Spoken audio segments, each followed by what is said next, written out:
Okay, with all seriousness, I just don't want to take forever. So I just saw the newest Disney film, Chip and Dale Rescue Rangers, and out of all the films I was really looking forward to seeing this year, or aside from Sonic the Hedgehog 2, well, this is the one I wanted to see the most after I saw the first trailer because it was going like the Roger Rabbit concept, but also adding in like what do you call it? Like adding in all animation, which I'll get to that in a minute. But so remember when I said out of all the films that are out there, this sorry.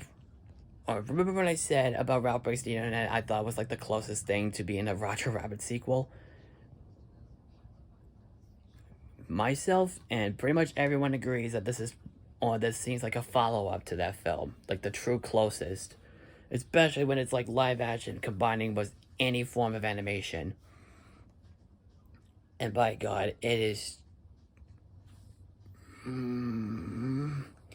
So, my real full thoughts on the film, as you could probably tell, not only this is now my favorite movie of the year, period, but next to Who Framed Roger Rabbit, this might be my new favorite movie of all time. But I'll still keep this as my favorite movie ever, as well. Both this and both this and The Rescue Rangers are the best movies I've ever seen. Wait, so, does that mean, I like it better than Roger Rabbit? That's a little bit tricky. Actually, I think it's really tricky. But in terms of creativity, and its concept and the way it's executed, I personally say it is better. Or even if this movie did have a great story and great characters and just as great comedy as Roger Rabbit did, or Roger Rabbit technically is pretty much the better movie. But honest to God, it's so worth it. So before I start with the story, I did watch the cartoon on growing up as a kid. I used to watch it a lot on Disney, Toon Disney, before they renamed themselves to Disney XD. I did used to watch a lot of the Disney afternoon shows like Bonkers, Chip and Dale. I kind of remember watching Gummy Bears. I do DuckTales. I watched Quack Pack, the Aladdin series, the whole bunch. And then years later, or after that, I watched the entire series of Gargoyles, which is probably my favorite out of all of them. And then the second best is Darkwing Duck, and this would have to be up there as well as the third. Fourth would have to be Goof Troop, actually, especially how a Goofy movie was basically just a movie version of the show. And yeah, I believe this is pretty much the third time we're getting like a Disney afternoon movie. The first one being DuckTales the movie, a Goofy movie, and this one. So enough of that. Let's talk about the story. Both Chip and Dale were basically the best of friends back in the 80s, and then they got their own starring role in the Chip and Dale Rescue Rangers, and we do see the rest of the Rescue Rangers groups themselves. Also, we got Chip, voiced by John Mulaney.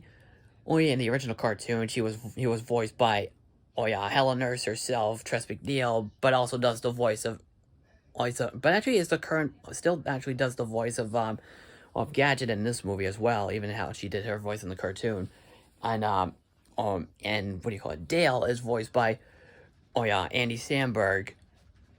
And you obviously know about that dude, and he's a really funny guy. And obviously we know him as Johnny, which kind of is playing too much like Johnny from Hotel Transylvania, but still being on like the same thing like Dale does. We do get, and of course we get Monterey Jack, voiced by Eric Bana. In the original cartoon, he was voiced by Peter Cullen and Jim Cummings. And of course, the adorable Fly Zipper, played by Corey Burton. So when the show was like a big hit and they're having a big party or something, when Chip finds out that Dale doesn't want to do the show anymore and wants to do his own thing, and then when he started doing his own thing, that's when the show basically gets canceled, and then years go by. Chip is basically mad at him. But basically, Dale is basically a big fan guy. Like, he loves the attention. he's like a big like show off. Like he loves the attention from everybody. Or he loves to socialize with people. And Dale is no, and Chip is basically the an insurance thing. He basically sells insurance, and he's like the employee of the month and something, and or whatever. So both him and Dale meet up again years later at Monterey Jack's place because Monterey Jack is basic. Well, couldn't get enough of the cheese that he gets from a certain group of people at the Bat Alley, I think it's called. But then after they both left each other at that time, Monterey Jack is basically kidnapped. But that's actually one of the big things about the film. Tunes are being the big mystery in the film is that tunes are being captured by someone, and they're turning him into like bootleg versions of themselves, which I think that's a very clever idea. Yeah, it's basically like that JonTron episode where there's actually Disney bootlegs out there, like in terms of their games. And there's actually studios out there that make bootleg versions of Disney films or Pixar or DreamWorks films. So that's basically the focus. Who's making these bootleg versions of these characters? Well, they do go across some other characters, like this puppet version. That's this parody Muppet version of the Swedish Chef, voiced by Michael Key, I think is, if I'm pronouncing it right. A polar bear, who's basically like a reference to the Coca-Cola polar bear, and this CG Viking video game guy named Bob. I think he's also named Bob as well. Voiced by what do you call it? What is it? Voiced by Seth Rogen. And of course, you can't have a movie without Seth Rogen. And the last time he was in a Disney film was the remake of The Lion King. What do you call it? But the real bad guy of the picture, surprisingly enough, is actually Peter Pan, on a middle-aged version of Peter Pan, voiced by Will Arnett from the Lego movies. His plan is to, that's basically the focus. And there's actually a backstory about him, and it's basically related to a true story, or that happened with an original actor, with the original actor who played Peter Pan, and whatnot. So, which I think that's very clever, for what they did here. So basically, he decides to create. Peter Pan basically creates his own bootleg movies and makes a lot of money out of them, even though how he, like, quote unquote recruits them, but basically steals them. So basically along the way we come across some other characters, like the rookie cop played by Kiki Lane, I think her name is. The stop motion cop, was basically like a cop version of Gumby, voiced by J.K. Simmons. And along the way we get across some really great animation from different characters and a whole bunch of awesome cameos. Then yeah, it's definitely that kind of movie. For example, we see one of them. We already saw from the trailer. It was Roger Rabbit, which I literally freaked when I saw him in the trailer. But he was only in just one scene, to tell you the truth. But we also see other cameos in the picture, like Lumiere, for example, from Beauty and the Beast. Linda Flynn, the mother from Linda Flynn Fletcher from the Disney cartoon Phineas and Ferb, and a bunch of other characters from different studios. Also, I dare not ruin it here because I don't like to spoil anything that much. So the great stuff about the film is the story, and it's very solid. Like, the writing is really great. It may seem like your typical, we're seeing each other again years later, and then they don't feel like they don't like each other at first or something, and it's like that typical buddy cop story all over again. But honestly, the way they do tell it, it does feel very fresh, and it feels very unique.